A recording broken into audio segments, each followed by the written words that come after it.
बाकी सवाल वहाँ पे,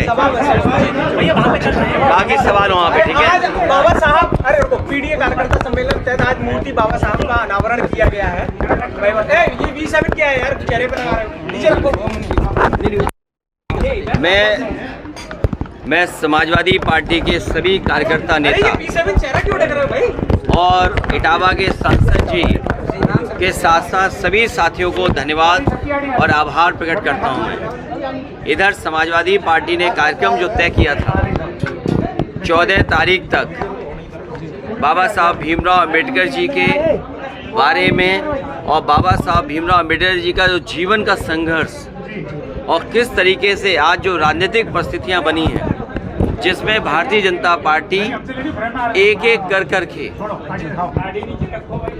एक फैसला लेकर के संविधान को किस तरीके से कमज़ोर कर रहे हैं।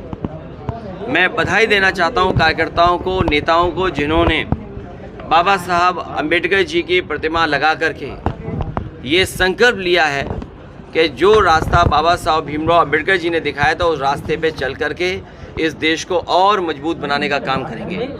बाबा साहब भीमराव अंबेडकर जी का दिया हुआ संविधान हम सब गरीबों के लिए, खासकर जो बहुजन समाज के लोग हैं, पीड़ित, शोषित, वंचित लोग, उनके लिए समय समय पर ये कवच बन करके काम करता है। बाबा साहब भीमराव अंबेडकर जी का दिया हुआ संविधान हमारे लिए, सबके लिए एक रास्ता दिखाता है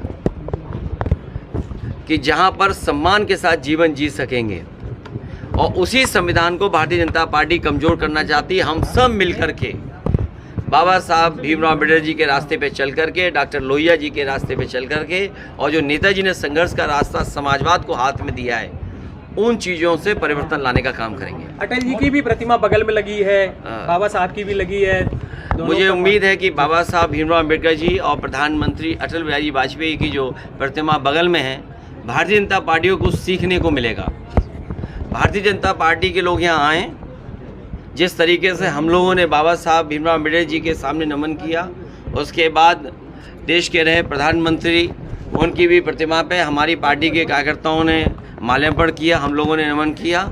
ये भारतीय जनता पार्टी के लिए सीख है कि संविधान सबके लिए बराबर है, और जितना भारतीय जनता पार्टी के लोग बाबा साहब के शरण में चले जाएंगे, उतना ही देश और मजबूत दिखाई देगा। जोड़ो अभियान शुरू कर रही है बीजेपी, 14 तारीख से दलित जोड़ो अभियान शुरू कर रही है, गाँव-गाँव जाकर। छुआछूत, दूरी रखना, उनका छुआ खाना ना खाना, और बाबा साहब भीमराव अंबेडकर जी के बारे में तो पढ़ा होगा कि किस तरीके से पीने के पानी को लेकर के उन्हें संघर्ष करना पड़ा। जो तालाब था वहाँ भी पानी पी नहीं सकते थे, पानी के लिए कितना इंतज़ार करना पड़ता था। अपनी क्लास, अपने कॉलेज या समाज में उन्होंने कितना भेदभाव देखा। ये भारतीय जनता पार्टी क्योंकि घबराई हुई है पीडीए की ताकत से, इसलिए रास्ता खोज रही है कि किस सहारे बचा जाए। इसीलिए जानबूझ करके समाजवादियों का जब कार्यक्रम संपन्न हो गया है, उसके बाद वो कार्यक्रम कर रहे हैं। मुझे उम्मीद है कि जो गलतियां उन्होंने की उसके लिए माफ़ी ज़रूर मांगेंगे। जिस तरीके से गैलीलियो को सज़ा दी थी चर्च ने और उसकी जान चली गई थी, और गैलीलियो ने केवल ये कहा था कि धरती का चक्र सूर्य नहीं लगाता है, बल्कि सूरज का चक्कर धरती लगाती है। उसी पे चर्च ने सजा दे दी थी और उसकी जान चली गई थी। 400 साल बाद माफ़ी मांगी।